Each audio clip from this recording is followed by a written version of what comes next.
Nous vous saluons ce soir dans le précieux nom de notre Seigneur et Sauveur Jésus-Christ.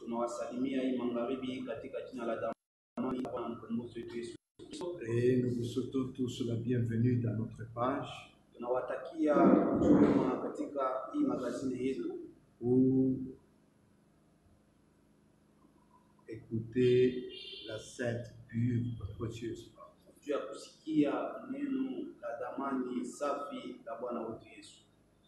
Bien-aimés, chaque occasion que le Seigneur nous donne, il est très bénéfique pour tout croyant. Parce qu'imaginez-vous que nous sommes arrivés à la fin du temps de la fin de la grâce.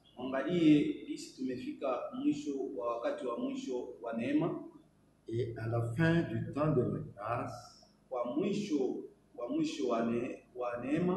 la seule chose qui est essentielle pour tout croyant et reste le retour du Seigneur Jésus-Christ. Sa seconde venue. Voilà ce qui doit nous préoccuper. Et pour ce retour de Jésus-Christ, le Seigneur a donné un message en rapport avec son retour. C'est un message de séparation. C'est un message de préparation, de séparation avec tout ce qui n'est pas de Dieu, et de préparation pour tout croyant afin qu'il parvienne à la statue de l'homme parfait. Nous l'avons écouté mercredi, que la promesse de Jean 14, le Seigneur est allé nous préparer une place. Cette promesse est valable et c'est pour nous. Et nous sommes en train on est en train de nous préparer. Le Seigneur nous prépare. Parce que tout, c'est pour le Seigneur. Les ciels, c'est pour le Seigneur. L'enlèvement, tout, c'est pour lui. C'est dans ce message que nous sommes préparés pour être prêts pour ces jours-là, afin que nous allions là où lui est en train de la préparer pour nous. Comprenez que nous sommes un peuple privilégié. Nous devons nous estimer heureux. Parce que ces rendez-vous de Jean 14, cette promesse, elle trouve son accomplissement en nous. Nous sommes préparés pour ce jour-là. Alors chaque fois que nous nous trouvons devant le Seigneur comme ce soir, estimons-nous heureux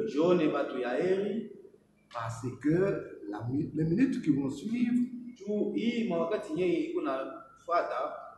vont nous porter plus loin. Nous devons communier avec notre Dieu. Et cette communion n'est possible qu'autour de sa parole. Pas une parole mélangée. Pas une parole où les hommes essaient de mettre leurs pensées. Non, la seule parole pure du Seigneur, c'est cette parole-là que nous voulons écouter. Parce que si un homme amène sa pensée, si un homme amène son programme dans le programme de Dieu, nous ne sommes pas préparés. Parce que nous sommes arrivés à la fin. À la fin du temps de la fin. Et alors, laissons-nous préparer. Aujourd'hui, nous sommes tous confinés Leo hii haituruhusu tena tukue pamoja dans nos maisons, ndani ya manyumba yetu, partout dans le monde entier. mafasi yote na dunia yote mzima. Il y a un nouveau vocabulaire qui est dans la bouche de chacun. Huko neno moja kunatoka ndani ya kinywa kila C'est ce verbe confiné. Ni kusema ni mafasi hatuwezi tena On est kukala dans le pamoja. confiné. Tuko mafasi yenye hatuwezi kukala fasi moja. Mais si nous pouvons aussi prendre l'écriture, Kama tunaweza kubeba andiko, l'écriture nous dit andiko natuambia que tout concourt, yote biko ni tout kitu, travaille ensemble yote vinatumika pamoja pour le bien de ceux qui craignent Dieu. juu ya kuzuri babale bote biko naogopa Mungu. Pendant ces temps de confinement, Hii wakati yenye atukusanike tena ce qui pamoja, pouvait être notre préoccupation, yenye inaweza kuwa kifukuzio kietu c'est de nous confiner comme l'homme de Dieu nous l'avait dit sur ce plateau, niishie kukusanyika kama vile wanasema hapa kwa mtandao, en Christ. ni tukue ndani ya Voilà le Kristo. seul endroit où nous pouvons nous confiner, Ndio nafasi yetu tunaweza le kujiweka seul ndani, endroit qui offre une sécurité totale, yenye inatuletea kama kujikinga kwa kweli, et c'est en Christ. ni ndani ya Kristo. Et pour y parvenir, Na juu ya kuifikia nous sommes obligés tunashuhudia d'écouter. ya kusikia. Seulement Dieu nous parle. Mon peuple. Kusalisha kwangu taifa yangu, Dieu a, je crois que partout où vous êtes assis en train d'écouter, najua fasi yote yenyewe Mungu naikala, Mungu nasikia. vous pouvez être d'accord avec moi sur ce point. Unaweza kuwa pamoja na mie muhii nukta. Dieu a son peuple Bwana yuko na taifa yake, et son peuple n'écoute que la parole de Dieu. na taifa yake iko nasikia paka neno lake.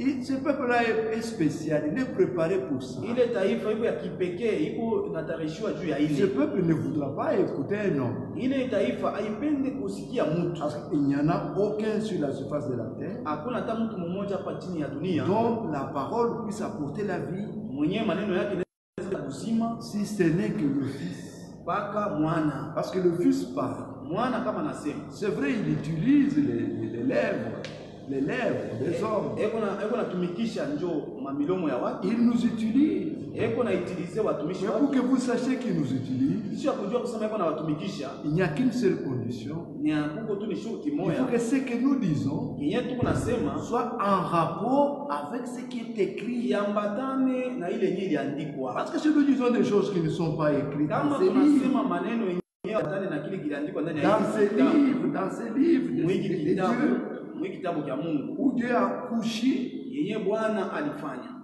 sa volonté, mwenye alitia kutaka si kwake, ce n'est pas écrit, kama yandikwe.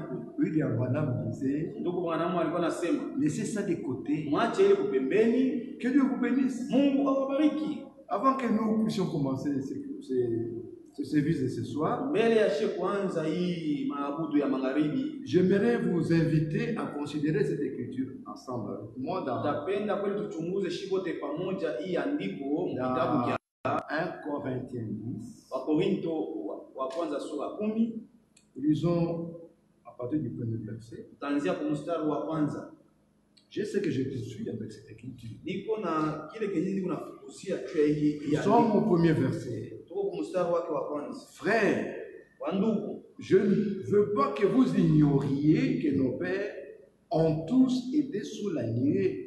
sipendi kusema mupate kosa kujua kusema wa baba yetu balikuwa chini ya wingu, Qu'ils ont tous passé au travers de la mer. balipita bote katikati ya maji, Et qu'ils ont tous été baptisés à Moïse dans la nuée, dans la mer. bote balibatiziwa na Musa kupitia maji, Qu'ils ont tous mangé le même aliment spirituel. balikula bote ile kwa chakula ya kiroho, Et qu'ils ont tous bu le même breuvage spirituel. na bote balikunywa ile ilikuwa kinywaji cha kiroho, Car ils buvaient à un rocher spirituel qui les suivait. balianza kunywa ile mwamba ya kiroho inaanza kuwafata, Et ces rochers étaient Christ. na ile mwamba ilikuwa ni Kristo. Nous sommes au verset 5. Tuko kwa mstari wa 5. Mais, Lakini là je vais votre attention, pale mimi na hii na kipindi la mwisho uangalifu wenu, mais la plupart la plupart d'entre eux ne furent point agréables à Dieu. katikati ya wengine abakumupendeza Mungu. puisqu'ils périrent dans le désert. Na njo pale baliangamia bote mule mujangwa. Lisons encore ce verset 6e. Usome kumstari tena wa ile ya 6. Or, Kwa kuangalia ces choses sont arrivées pour nous servir d'exemple, ile maneno ilifika juu ya kutupatia shie mfano, afin que nous n'ayons pas de mauvais désirs comme ils en ont eu. mwisho wake juu tusikue na mawazo mbaya kama vile bo balikuwa nayo. Ne devenez point idolâtres, Tusifikie watu bakuabudu sanamu comme quelques-uns d'entre eux. kama vile ilikuwa wengine katikati yao, Selon qu'il est écrit, le peuple s'assit pour manger et pour boire, kama vile iliandikwa, taifa iliikala na inaanza kunywa, puis ils se levèrent pour se divertir. kisha wakasimama na wakaanza kufurahia. Ne nous livrons point à l'impudicité comme quelques-uns d'entre eux s'y livrèrent. Tusijitowe usharati kama vile wengine katikati yao walijitoa, De sorte qu'il en tomba 23 000 en un seul jour. kama vile uliangamia 123 msiku moja.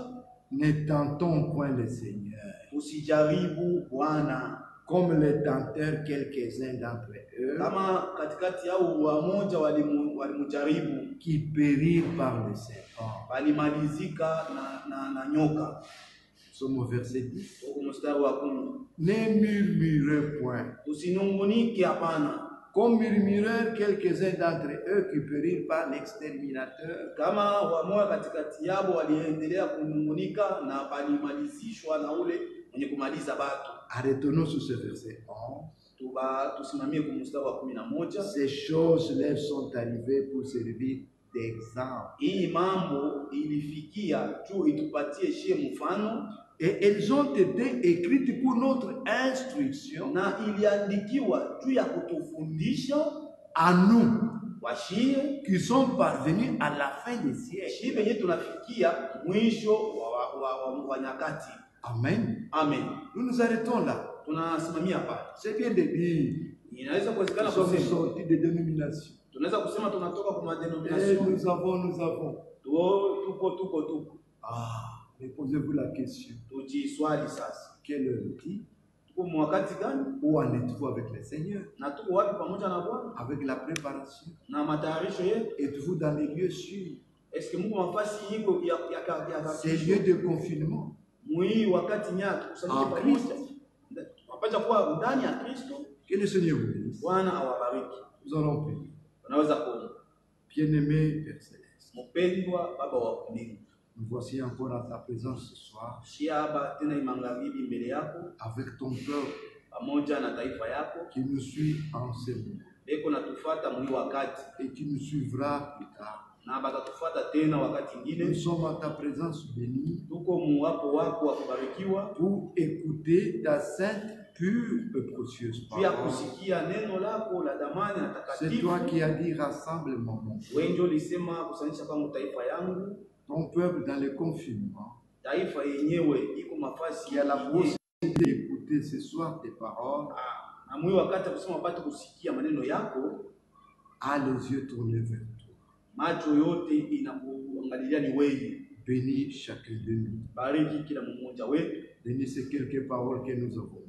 bariki maneno kidogo tumesoma, Ôte toute distraction, Seigneur. utoshe kulingama kwetu kote, Place en nous un état d'urgence, utie ndani yetu waraka afin que nous réalisions juu tupate kuelewa que ton retour est imminent, kurudi kwako kumekaribia, que notre préparation na matayarisho yetu prenne la première place, ibebe fasi ya kwanza, que nous préoccupe autant, tupate kuhangaikia, que nous puissions chaque fois que tu as rendez-vous avec nous, tupate kujua kusema wakati unatuita kwako, nous laisser conduire par toi. tupate kuongoziwa na wewe. Bénis ton serviteur, ce qui est grand, ce Dieu. Bariki mtumishi yule ataikala pa hii fasi, Accorde-lui des paroles de vie, umupatie maneno ya uzima, des paroles de foi. maneno ya imani. C'est toi qui connais l'état dans lequel nous sommes. Wewe ndio unajua wakati yenyewe ishie tuko. C'est toi qui connais ce qui est nécessaire pour le moment. Wewe ndio unajua kwa maana kile kinye kinastahili mwi wakati tu. Oins ton serviteur d'une manière particulière. Mupake mtumishi wako namna ya kipekee, accorde-nous des paroles. mupatie maneno, Et Seigneur, rends-nous attentifs. utufanye shiwa mwangalifu, Révèle-toi d'une manière particulière à chacun de nous. ujifunue namna ya kipekee kwa kila mmoja wetu, Et du début de ce service jusqu'à la fin, mwanzo na mwisho wa hii ça soit kazi, toi qui conduis tout. ikuwe wewe ndio unaongoza mambo yote, Passe partout, Seigneur. upite fasi yote, Regarde tout besoin dans le cœur de celui qui est. uangalie mahitaji kwa ndani ya mioyo ya watu, Regarde l'état, uangalie namna la condition dans laquelle chacun se trouve. mwile namna yenye kila mtu eko, Et par cette parole que nous allons écouter, kupitia hii maneno tunapasha kusikia. Seigneur, console nos cœurs. Bwana, ufariji manafsi yetu, Guéris les malades, uponye wagonjwa, purifie-nous, upate kututakasa, délivre-nous de tout lien. utufungue mwa vifungu vyote. Commence avec nous, Anza na shipe umalize nasi pour ta gloire. juu ya utukufu, Au nom du Seigneur Jésus. mjina la Bwana wetu Yesu Kristo, amen. Nous pouvons inviter notre frère Tunaalika ndugu yetu pour qu'il parle. juu apate kusema.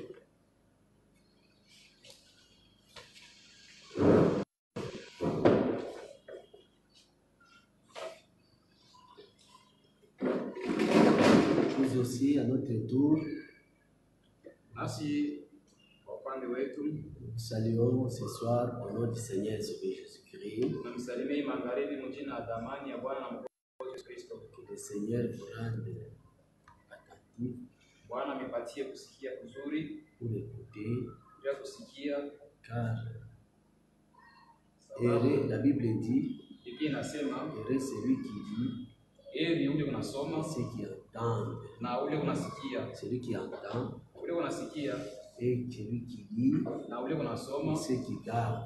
na bali unachunga. Que Dieu vous bénisse Mungu amebariki davantage.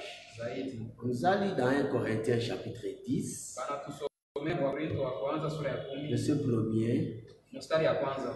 La Bible dit ceci. Biblia inasema hivi: Frères, banduku, je ne veux pas que vous ignorez mishipende mkose kujua que nos pères ont tous été sous la nuée. ya kwamba baba yetu wote walikuwa chini ya wingu. Ici, prenez le mot tous. Hapa mbebe msemo ya wote, Tous étaient sous la nuée. wote walikuwa chini ya wingu, Qu'ils ont encore tous passé au travers de la mer. na tena wote walipita chini ya bahari. Ils ont tous été baptisés à Moïse, Na wote tena walibatizwa ndani ya Musa, dans la nuée et dans la mer.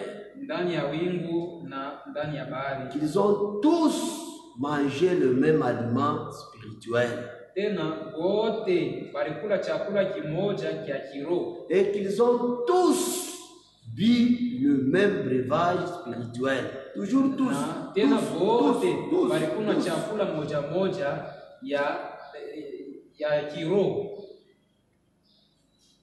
Ici, nos pères, tous, Hapa baba yetu wote ont été sous la nuée. walikuwa chini ya wingu, Tous wote ont traversé la mer. walitambuka bahari, Tous ont wote été baptisés à Moïse. walibatizwa ndani ya Musa, Tous wote ont bu walikunwa le même breuvage spirituel. kinywaji kimoja cha kiroho, Car ils buvaient à un rocher spirituel kwani baranza kunwa ku mwamba wa roho, qui les suivait. kula ranza Et kubafuata, ces rochers étaient Christ. na ule mwamba alikuwa ni Toujours Kristo.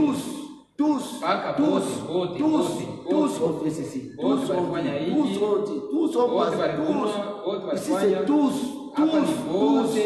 Mais verset 5. Sasa mstari wa Mais tano, la plupart d'entre eux lakini wengi katikati ne yao furent point agréables à Dieu. hawakumpendeza Mungu, Cependant, tous japo ilikuwa ni wote sous la nuée, chini ya wingu, tous wote ont traversé, walitambuka bahari, tous wote ont été baptisés à Moïse. walibatizwa ndani ya Musa, Tous wote ont bu le même breuvage. Mais cependant, la plupart d'entre eux lakini wengi katikati yao ne furent point agréables à Dieu, hawakumpendeza Mungu, puisqu'ils périrent dans les juu déserts. balikufa mujangwa. Oh, ces choses japo hii bintu sont arrivés bilifiki yako pour nous servir d'exemple, juu ya kutusaidia kwa mfano, afin que nous n'ayons pas de même de mauvais désirs, ili tusiwe pamoja nasi mania mubaya, comme ils en ont eu. sabe na baba alikuwa na mania mubaya. Ne devenez point idolâtres, Musiwe babudu sanamu comme quelques-uns, sa wengi katikati yao, selon qu'il est écrit, fuatana vile wanaandika, le peuple s'assit taifa ikaketi pour manger ikaikala njuu ya et kula pour na boire, njuu ya kunwa, puis kisha ils se yake levèrent pour wakasimama se divertir. juu ya kucheza. Et regardez ce peuple-ci. Mwangalie hii taifa hii, Ils ont vu la main de Dieu baliona mkono ya en Mungu Égypte. mu Misri, Ils ont vu comment le Seigneur les a fait sortir par sa main puissante. baliona Tous. namna ile Bwana alibatosha kupitia mkono wake ya uwezo, Pas seulement un bâton là. kupitia tu ile Un bâton de bakora ya Musa. Dieu a sorti Mungu anatosha un grand peuple taifa kubwa devant une nation puissante, mbele ya taifa ya uwezo, puisque l'Égypte était une nation très puissante. kwani Un Misri pays ilikuwa puissant. taifa ya uwezo. Mais Dieu il ya est le nguvu. tout puissant. Lakini Mungu yeye ni Il a mwenyezi, sorti son peuple. alitosha taifa Frères, yake. craignons le Seigneur. Bandugu, tuongope Bwana. Ils sont arrivés, ils sont allés. Les Wanaenda, chemins, eux ne connaissaient pas les chemins. oh, Mais abakujua Dieu, il les avait fait sortir. ule alibatosha. C'est lui qui connaissait les Yeye ndio chemins. alijuaka C'est njia. lui qui les conduisait. Na yeye ndio anaanza Il y kuwaongoza. avait la colonne de nuée Kwaka nguzo ya wingo qui les conduisait. La nuit, c'était la colonne de feu. usiku ilikuwa ni nguzo ya moto. C'était très bien là. Ilikuwa mzuri Très kabisa. bien. Arrivé à la mer Rouge, Kufika sasa kwa bahari nyekundu, la montagne. À côté, une montagne à côté. kungambo moja, Derrière, devant eux, il y avait la mer Rouge. mbele yabo sasa Pleine. bahari Mais nyekundu derrière, yenye kuyala. Sasa nyuma le yabo pharaon venait avec tout ça. Farao na jeshi yake na wafuasi, Mais lakini le peuple dit, on vit la main puissante de Dieu. taifa ikaona mkono ya uwezo ya Mungu. Ils ont traversé la mer Rouge à sec. Balitambuka bahari nyekundu Tous yenye ont kukauka. fait ça. Wote balitambuka vile. Quand Dieu fait toutes ces choses, Wakati ile Mungu c'est anafanya pour que vitu nous vyote puissions hivi, avoir la crainte. ni juu tupate kuwa na Nous puissions boka, le craindre. tupate kumwongopa Car devant une situation, mbele ya nous mambo, puissions nous souvenir tupate que le kukumbuka Seigneur, ya kwamba quand nous étions Bwana dans cette situation, wakati il nous mambo avait fait hivi, ça, ça, ça. alituonyeshaka hiki na Mais kile. regardez ici, Hasa mais la mwangalie hapa, plupart d'entre eux lakini wengi ne furent katikati point yao agréables à hawakumpendeza, Dieu, puisqu'ils périrent hawakumpendeza Mungu, juu balikufuaka dans les déserts. mujangwa. C'est toujours tous. Ni mpaka Ils bote étaient tous. bote Ils étaient walikuwa bote. tous. Le problème, c'est qu'ils se prenaient tous. Hapa mbebe mambo ya bote. Allons dans 1 Corinthiens chapitre 9, Sasa twende mwa Korinto wa kwanza sura ya verset 9 24. mstari wa 14. La Bible dit ceci. Biblia inasema hivi, Ne savez-vous pas que amkujua ya kwamba ceux qui courent dans le stade pale beko napiga mbio mu start, courent tous? beko napiga mbio bote. C'est toujours le mot tous là. Hapa ni mpaka ile bote Courent tous. beko nakimbia bote, Mais lakini un seul ni mpaka remporte mmoja le prix. jo ule atapata Ils bei. courent tous.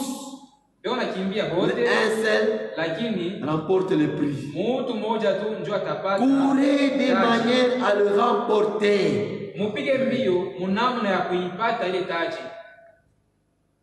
Verset 25. 25. Tous Bote ceux qui combattent bale bo napiga, s'imposent. bale bote beko nakombana, S'impose beko najikaza, toute espèce d'abstinence. beko najikazisha, beko najizuiza, beko najikaza muma aina yote ya Ils le font kujizuiza, pour obtenir une couronne corruptible, na beko naifanya vile beko najizuiza njuu ya mnamna ya kupata ko taji yenye kunaoza na mais katika. nous Sasa shi faisons-le tuifanye pour vile une couronne incorruptible. juu ya kupata taji ya kuharibika. Paul dit ceci. Paulo anasema hivi, Moi donc, mimi basi je cours ninapiga non mbio. pas comme à l'aventure. Haina saa mtu anafanya Je michezo, frappe, niko non, napiga. non pas comme battant l'air. Haina saa mtu anapiga Mais je mpepo, traite durement mon corps lakini ninakazisha mwili wangu et kabisa, je le tiens assujetti na ninaitiisha de peur d'être moi-même rejeté après avoir prêché aux autres. niko na boka ya mimi mwenyewe nishikataliwe kisha mikuhubiri wengine. Ici, c'est le problème de tous. Hapa ni mambo ya bote, Tous. bote Tous ceux qui courent. bote wanapiga Ce n'est pas mbio. tous ceux qui courent Ana bale bote wanapiga mbio remportent le prix. njo banapataka ile C'est taji. un seul qui remporte le Ni prix. mtu mmoja C'est tu. pourquoi on nous exhorte de courir de la manière à remporter Na ile bana le prix. tuonya tupige mbio ili tupate ile taji. Nous devons courir selon les règles. Tunapasha kupiga mbio Nous courons les yeux fixés na sur makanuni. Tunakimbia notre Seigneur Jésus-Christ. nikimtazamia Bwana C'est lui qui wetu Yesu suscite Kristo. à nous la foi. Yeye ndio yuko na Et l'amène à la perfection. imani na eko naifikisha ukamilifu. Nous courons. On dit encore. Mstari anasema tena Je cours. ndio napiga mbio. C'est dans Philippiens chapitre 3. Ni Wafilipi sura ya 3. Philippiens chapitre 3. Wafilipi sura ya 3. Philippiens chapitre 3. Wafilipi sura ya 3. Paul dit ici. Paulo anasema hivi. Philippiens chapitre 3. Wafilipi sura ya 3. La Bible dit ceci. Biblia inasema hivi. Ce n'est, verset 12. Mstari wa 12. Ce n'est pas que j'ai déjà remporté le prix Hainasema mimi bisha kupata taji ou que j'ai déjà atteint la perfection, wala hainasema bisha kufikia kamilifu, mais je cours lakini napiga mbio pour tâcher de le saisir. juu nijikaze niipate, Puisque sababu moi aussi, nami pia j'ai été saisi par Jésus-Christ. nilishikwaka na Yesu Kristo. Pour bien courir, Juu kupiga il mbio faut que tu sois d'abord saisi par le Seigneur. kwanza unapashwa kukamatiwa na Si le Bwana. Seigneur te saisit, Kama Bwana alors tu vas anakubamba bien courir. anakushika, Là, tu ne vas pas courir toi seul, Bali utapiga tu mbio vas courir mwenyewe. avec lui. Bali utapiga Lui mbio va t'entraîner. Ndio atakuzogelesha. Nous courons Tunakimbia puisque nous avons été saisis par le Seigneur. tunesha Allons kushikwa na dans Bwana. une écriture qui me vient dans Tuko tena Psaume andiko moja 73. ilinikuia mu Psaume Zaburi 73. 73. Zaburi J'ai été 73. saisi par le Seigneur. Nilishikwaka na C'est pourquoi Bwana. je cours. Kupiga Il mbio. faut que toi aussi, Inapasha na tu wewe sois aussi pia saisi upate nao par le kushikwa Seigneur. na Bwana. Psaume 73. Zaburi 73.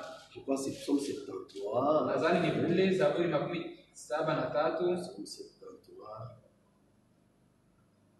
La Bible dit ceci. Biblia inasema hivi. J'étais stupide. Verset 22. Mstari wa 22. J'étais stupide Mimi kuwaka mjinga et sans intelligence. na bila akili. J'étais à ton égard comme les bêtes. Mimi kuyaka kumacho yako saba nyama. Cependant, Japo je suis toujours avec toi. ni kupaka pamoja na wewe. Tu m'as saisi la main droite. Ulinishika Il faut mkono. que le Seigneur te saisisse. Inapasha Mungu akushiki ya Tu m'as saisi la ulinibamba main droite. mkono ya kuume, Tu me conduiras utaniongoza par ton conseil. kupitia shauri yako, Oui, kisha tu me recevras dans la gloire. utanipokeaka utukufu wako. Ici, c'est l'Ancien Testament. Hapa ni agano la kale. Le psalmiste a été saisi. Mwimba Zaburi Le alishikwa. Seigneur l'a saisi par la main droite. Puis il l'a conduit par son conseil. Et à la fin, il l'a accueilli dans la gloire. anamupokea mutukufu. Il est le même hier, Eko sawasawa aujourd'hui jana et leo éternellement. hata milele. S'il ne te saisit pas, Kama shikushiki oh, tu n'arriveras pas au bout. kama Il te utafika saisit. kumwisho. Regardez ici, on a vu tous. Ils étaient tous. Muone hapa Un seul a remporté les points. bote walikuwa bote, C'est comme dans l'Ancien Mungu Testament. mmoja ndio unapokea Dans l'Ancien taji. Testament, Usa mwagano la allons kale. dans Esther. Tuende mkitabu cha Esther. Esther, chapitre 2, je crois. Esther nadhani Sura ya pili. Esther 2. Esther sura ya pile. Vous connaissez tous l'histoire de Vasti. Vasti, le roi, qui était la femme du roi. Vasti, quand son mari, le roi, l'avait appelé pour qu'il vienne, il avait refusé. C'était devant tous les ministres et tous les chefs. Alors on a dit ceci au roi: ta femme à toi, le roi, a fait ainsi. Si toi tu ne prends pas des mesures sévères, nos femmes aussi ne vont plus commencer à nous respecter. Alors, faisons ceci pour la renvoyer. Maintenant, nous allons chercher toutes les jeunes filles. On avait aussi cherché toutes les jeunes filles, parmi lesquelles tu vas choisir maintenant ta femme. Là, maintenant, c'est le chapitre 2. Après ces choses, lorsque la colère du roi Assyrus se fit calmer, il pensa à Vasti,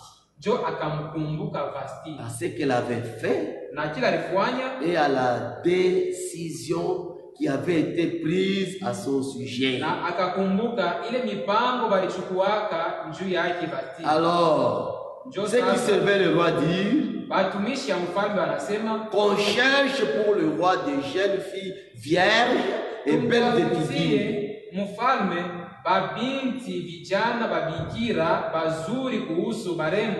Que le roi établisse dans toutes les provinces de son royaume des commissaires chargés de rassembler toutes les jeunes filles vierges et belles de figure. Kukusanyisha babinti bote babikira na barembo kuhusu. On a fait ainsi. On a rassemblé toutes les jeunes filles babinti bote babikira na barembo pour que parmi elles le roi choisisse sa femme pour remplacer Vasti. Alors il fallait qu'on le donne à Égé. Vous avez donné des toilettes, toutes les choses nécessaires. Et aussi, il y avait aussi Esther. Esther, elle était juive. Son nom était Adassa. On a changé le nom là. Elle était aussi là-bas. Il y avait aussi son oncle Mardoché, qu'il avait adopté pour fille. C'est Mardoché qui était là-bas pour donner à Esther tout ce qu'il fallait pour que Esther puisse réussir.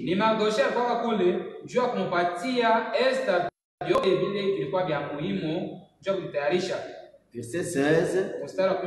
Esther fut conduite auprès du roi Assyrus dans sa maison royale le 10e mois, qui est le mois de Tébet. La 7e année de son règne. Esther aussi était parmi toutes les filles vierges et belles. Mais Esther avait suivi le conseil. Il y avait un temps où chacune devait passer devant le roi.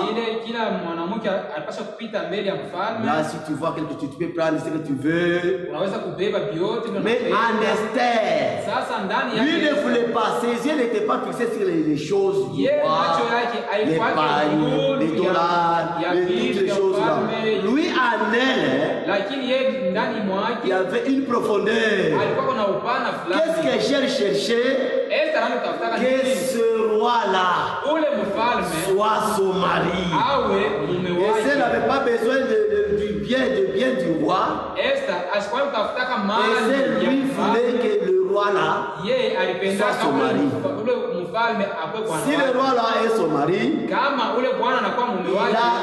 elle aura toutes ces choses. Mais pendant que les autres venaient, tu prends l'autre vient, moi si je vois là, tu prends pas. Mais Esther était là indifférente. Qu'est-ce qui passe? Moi j'aime que le roi soit.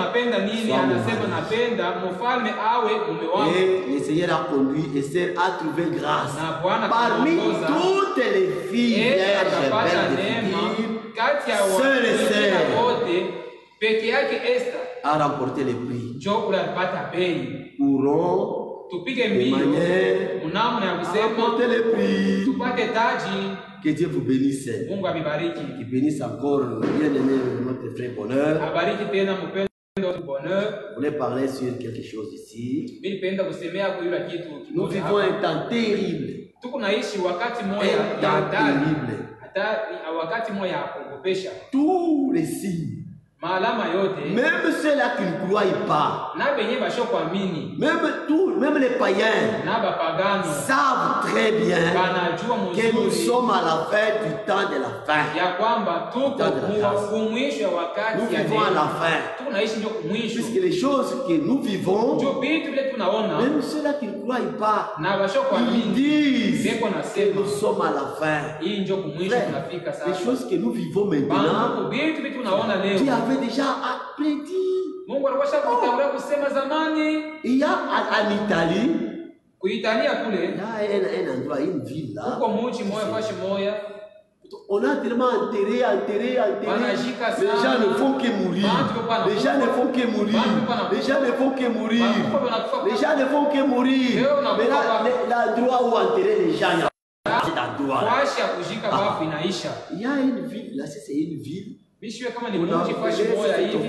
Alors, cet endroit-là, donc comme il n'y a pas assez d'espace, on a jugé bon d'enterrer maintenant là-bas, où il n'y a pas assez d'espace.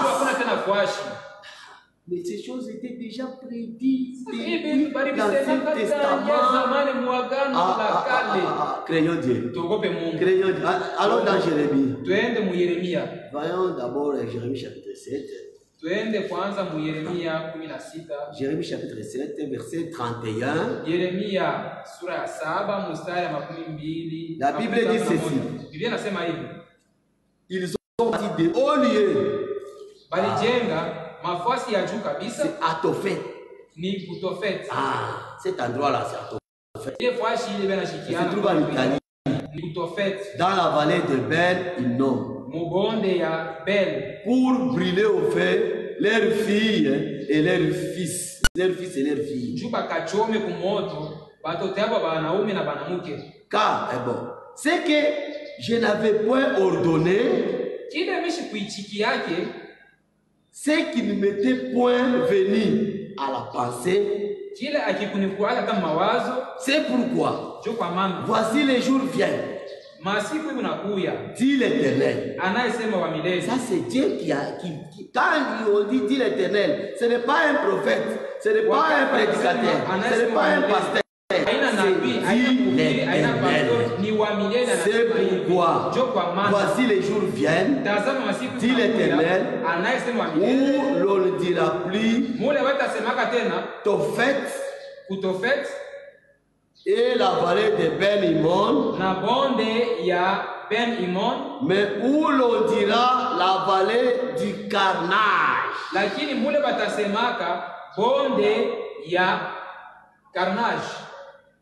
Carnage. C'est quoi? On dirait la vallée du carnage.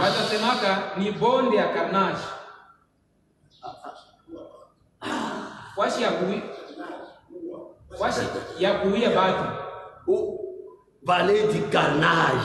Ça c'est Dieu qui avait déjà prédit, frère. Il avait déjà prédit avant.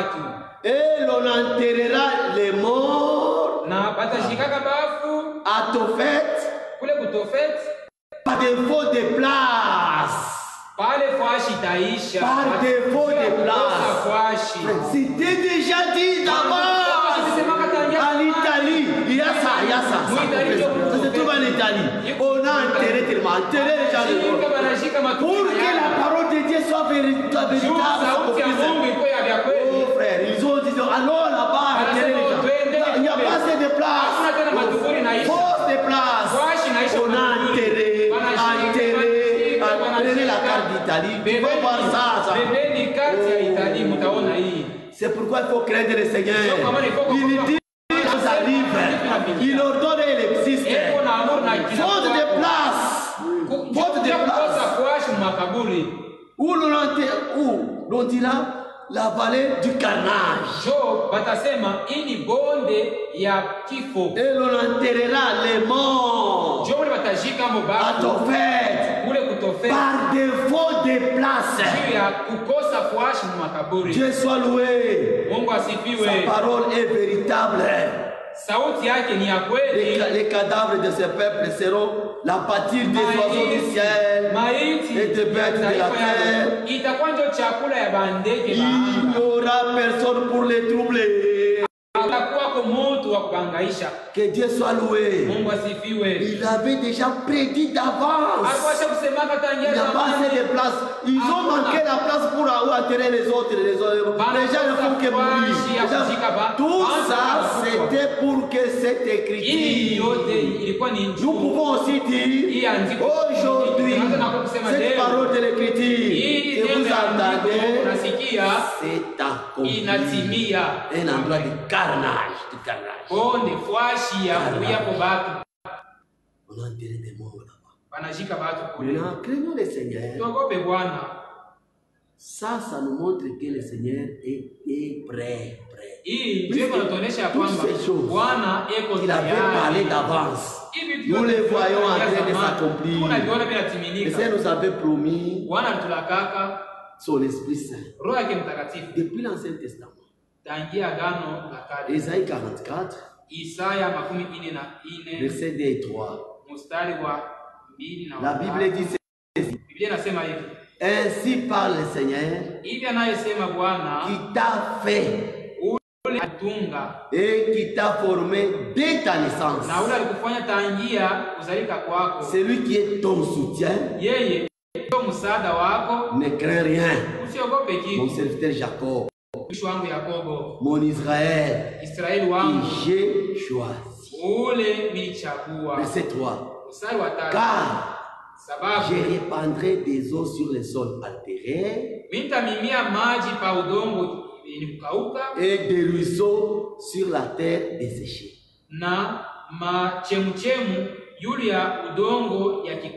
Je répandrai mon esprit sur ta race et ma bénédiction sur tes rejetons. Ça, ce sont des promesses que le Seigneur va faire dans les jours qui allaient venir. Ézéchiel chapitre 39, verset 32.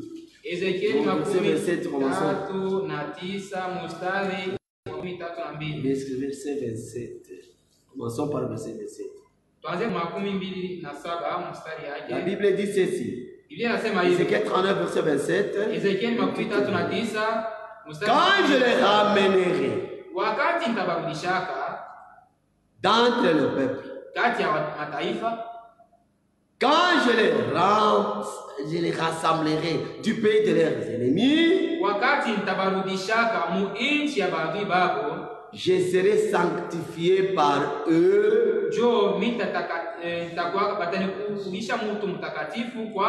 aux yeux de beaucoup de nations. Et ils sauront que je suis l'Éternel, le Dieu, qui les a menés captifs parmi les nations, qui les avait menés captifs parmi les nations, et qui les rassemble dans leur pays, et je ne laisserai chez elle aucun d'eux. Na kwabo mishitachaka hata mmoja wao. Tous les enfants de Dieu Batoto ya Mungu bote seront rassemblés. batakusanyika. Seront rassemblés. Le Seigneur a dit, je le laisserai. Je le laisserai chez elle. Aucun d'eux. Je vais les ramener. Je vais les rassembler. Et verset 29. Et je ne leur cacherai plus ma face. C'est lui qui parle. Je ne leur cacherai plus ma face. Car je répandrai mon esprit sur la maison d'Israël. Dit le Seigneur, l'Éternel. Le fait de répandre son esprit sur la maison d'Israël, c'est-à-dire ne pas leur cacher sa face. Joël chapitre 2 que vous connaissez beaucoup très bien tous. Vous connaissez très bien. Verset 28. Après cela, je répandrai mon esprit sur toute chair. C'est toujours des promesses dans l'Ancien Testament. Vos fils et vos filles prophétiseront. Vos vieillards auront des songes. Et vos jeunes gens des visions. Ici, il y a deux groupes. Même sur les serviteurs et les servantes. Dans ces jours-là, je répandrai mon esprit. Il y a deux groupes. C'est toujours dans l'Ancien Testament. Le Seigneur parle, il annonce, il promet. Marc chapitre 13, verset 23. Marc 13, verset 23. La Bible dit ceci. Soyez sur vos gardes. Soyez sur vos gardes. Je vous ai tout annoncé d'avance. Je vous ai tout annoncé d'avance. Soyez maintenant sur vos gardes. Je vous ai tout annoncé d'avance. Ok. Jean chapitre 16, verset 12. Jean 16, verset 12. La Bible dit ceci. Ici, c'est le Seigneur Jésus-Christ qui parle. Il dit ceci. J'ai encore beaucoup de choses à vous dire. Mais vous ne pouvez pas les porter maintenant. Quand le consolateur sera venu, l'Esprit de vérité, il vous conduira dans toute la vérité. Car il ne parlait pas de lui-même, mais il dira tout ce qu'il aura entendu. Et il vous annoncera les choses à venir. Il me glorifiera parce qu'il prendra de ce qui est de moi et vous l'annoncera. Et il vous montrera l'accomplissement. Il est le Dieu de sa parole. Tout ceci, il n'y a pas la force de l'homme. C'est pourquoi la Bible dit, ce n'est ni par la puissance, ni par la force, mais c'est par mon esprit. Dit le Seigneur des armées. Dans Luc, le Saint-Enfant qui naîtra de toi sera appelé le Fils de Dieu. Marie dit à l'ange, Maria L'ange akamwambia est venu malaika, avec une parole de promesse.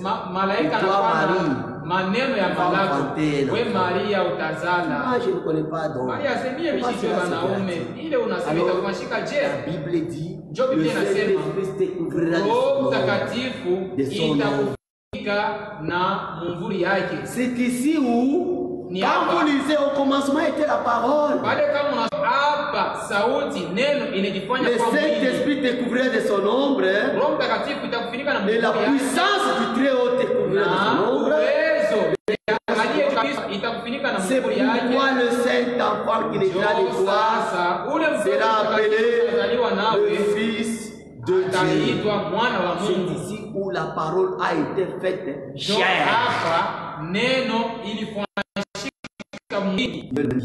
Eko sawasawa jana leo Et pour toujours. na Nous devons milele. croire la parole de la Neno. Si tu crois la parole de la promesse, Kama unaamini neno ya malako en elle, ndani il y a yayo la puissance. muko uwezo. C'est comme Sarah. Sawa Sara. Sarah a cru Sara à la aliamini fidélité de Dieu. uaminifu wa Mungu, À la fidélité de Dieu. uaminifu wa Mungu. Elle a cru. La foi en elle Imani est devenue une yake puissance. inakuwa uwezo. Et Sarah Na Sarah a été rajeunie. Et Sarah a eu Isaac. Na Sara alizala Le même Isaka. hier. Eko sawasawa Ce n'est jana. ni par la force. Aina ni Ce n'est kunguvu. ni par la fait dans la Judée, dans toute la Judée. Unajua kenye kilifikia Muyudea yote mzima, Après avoir commencé en Galilée, kisha yeye kuanzisha, sababu Mungu était avec lui. alikuwa pamoja naye. Vous savez Munajua que Dieu a oint du Saint-Esprit de Mungu puissance.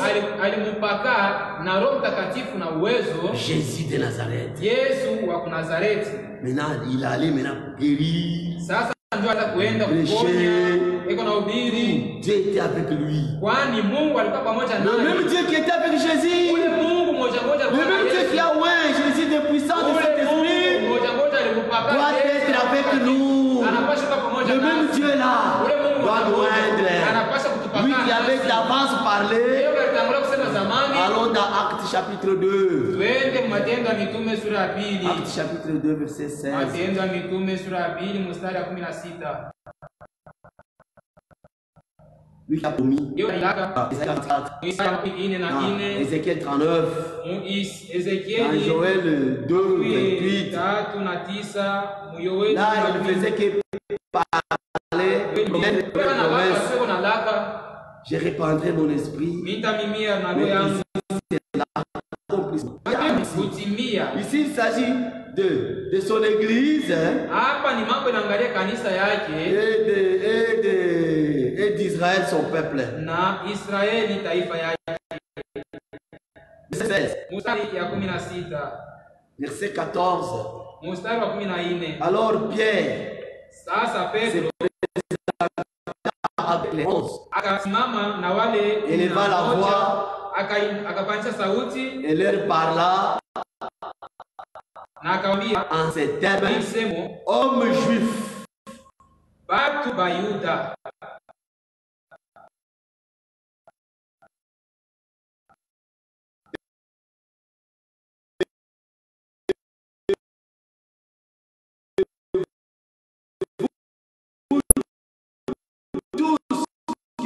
séjourner à Jérusalem. na mwe wote On veut se poser. Ah, c'est la semaine du jour. njo saa ya tatu ya siku. Mais c'est ici ce qui a été dit par le prophète Joël. Lakini njo hii alisemaka nabii Yoeli Dans les derniers jours, mu masiku ya mwisho, dit Dieu, anayesema Mungu, je répandrai de mon esprit nitamiminiaka na roho yangu sur toute juu chair. ya kila mutu, Vos fils batoto wenu et vos batoto filles prophétiseront. na banamuke Vos jeunes batatabiri, gens auront des visions. vijana vyenu vitaona Et maonyo, vos vieillards auront des na songes.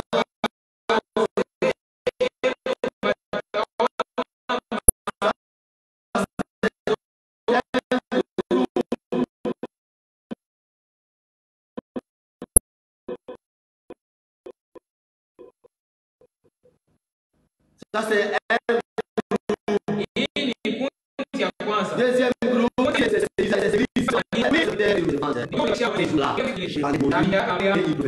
Ici, la parole annoncée d'avance était accomplie. C'est pourquoi Pierre est en Dieu doit faire la même chose. Alors, dans 2 Corinthiens chapitre 1er, verset 21. 2 Corinthiens chapitre 1er, verset 21. Wakorintho wa pili sura ya kwanza mstari wa 21. Nous devons écouter ceci. Tunapaswa kusikia hii. 2 Corinthiens chapitre 1er. Wakorintho wa pili sura ya kwanza verset 21. Mstari ya 21. La Bible dit ceci. Biblia inasema hivi. Et celui qui nous a fermis na yeye ndiye anatupatia nguvu avec vous pamoja na mweye en Christ. ndani ya Kristo. Et celui na ni yeye nous a fermis jo anatupatia nguvu avec vous tupatia nguvu wapi? dans la parole ndani ya neno des apôtres. Vous êtes foutus. Il faut d'abord qu'il y ait la parole fondée dans la parole des apôtres et des prophètes. C'est lui qui nous a permis. Il m'a été mis une écharde dans la chair. Un ange de Satan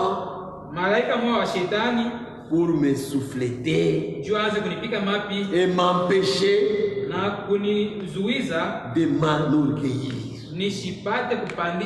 3 fois j'ai prié le Seigneur. Il m'a dit, ma grâce te suffit. Car ma puissance s'accomplit dans la faiblesse. Dieu veut voir son image en nous, son image, sa nature. Lui, il a des moyens. Il a des moyens. Paul a vu ça. Il a prié. Il a chanté Seigneur 3 fois. Je me glorifierai bien plus volontiers de mes faiblesses. Tout ça afin que la puissance de Christ dans les persécutions, dans les détresses, pour Christ. Toutes choses concours au bien de ceux qui aiment Dieu. Nous avons besoin de sa puissance. Nous avons besoin de son esprit. Ce n'est pas seulement croire, pas seulement croire. Dieu, quand tu crois, il faut qu'il vienne confirmer ça. Nous avons besoin de lui. Ayons ces soucis à nous.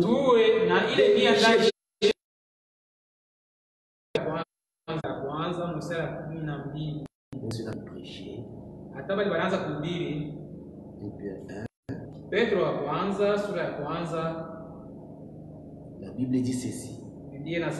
Verset 10. Les prophètes qui ont prophétisé touchant la grâce qui vous était réservée ont fait de ces saluts l'objet de leur recherche et de leur investigation.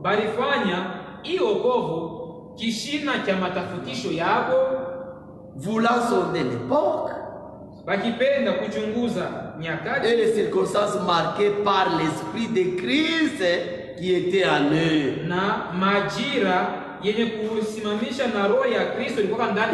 Qui attestait d'avance les souffrances de Christ et la gloire dont elle serait suivie. Il leur fit révéler que ce n'était pas pour eux-mêmes,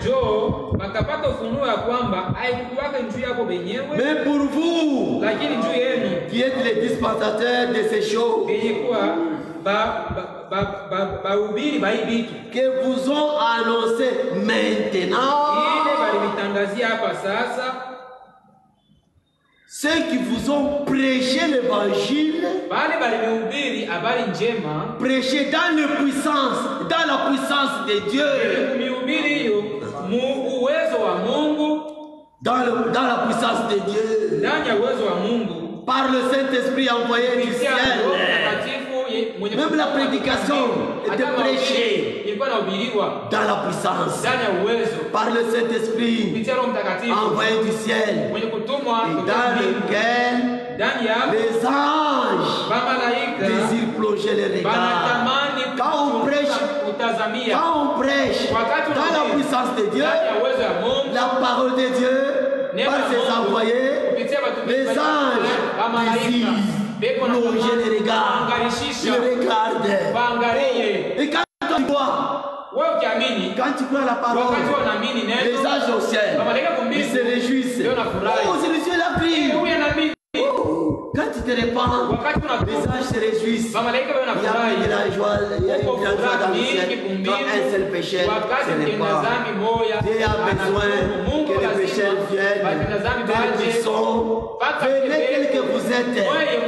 Il vous donnera du repos. Nous vivons au temps de la grâce qui touche à la fin. Et le Seigneur appelle encore. Même maintenant, il est toujours en train d'appeler. Venez. Il y a des gens qui attendent que Corona termine, puisqu'ils puissent encore retourner dans leurs fausses choses là. Non, tout ce qui nous arrive doit d'abord nous interpeller. Ici, cherchons le Seigneur. La Bible dit, cherchez le Seigneur pendant qu'il se trouve. Aujourd'hui, tu peux le chercher, tu peux le trouver, mais il y aura un temps où ça sera trop tard pour changer. Venez tel que vous êtes. Le Seigneur a besoin de votre âme. Il sauve encore, il pardonne encore. Et dans le sang, et encore sur le trône de la grâce. Venez tel que vous êtes. Le Seigneur a besoin de votre âme. Nous vivons à la fin. Vous-même, vous ne pouvez pas vous sauver. Vous ne pouvez pas vous sanctifier. Vous ne pouvez pas vous laver. Mais venez tel que vous êtes. Il a besoin de vous. Même si vos péchés sont rouges. Même si vos pardons sont communs. Lui va vous décharger. Il vous tend la main. Il attend que vous puissiez répondre. Car le Seigneur ne tarde pas à l'accomplissement de sa promesse. Il livre de patience avec nous. Ne voulant pas qu'aucun de nous périsse, et que nous tous puissions arriver à la repentance. Que Dieu vous bénisse. Venez. Ne soyez pas dans la distraction. Aujourd'hui, c'est ton jour. Les gens qui sont en train de mourir en Italie, en France, partout, avec Corona, peut-être ils avaient des projets à long terme. Ils avaient des grands projets. Ils voulaient faire ça. Ils ne savaient pas qu'aujourd'hui, il y aura Corona. S'ils savaient d'avance, ils allaient se préparer. Regardez Corona, que tu aies l'argent, que tu sois riche ou pauvre. Corona, lui, ne regarde pas. Corona a commencé d'abord dans les pays puissants. Ils n'ont pas de solution. Mais Dieu a la solution. Lui a la solution. Il est celui qui guérit. Il nous guérit de toutes nos maladies. Il nous pardonne de toutes nos iniquités. Que le Seigneur vous bénisse. Qu'il soit avec vous. Qu'il vous apporte son esprit. Au nom du Seigneur Jésus-Christ. Amen.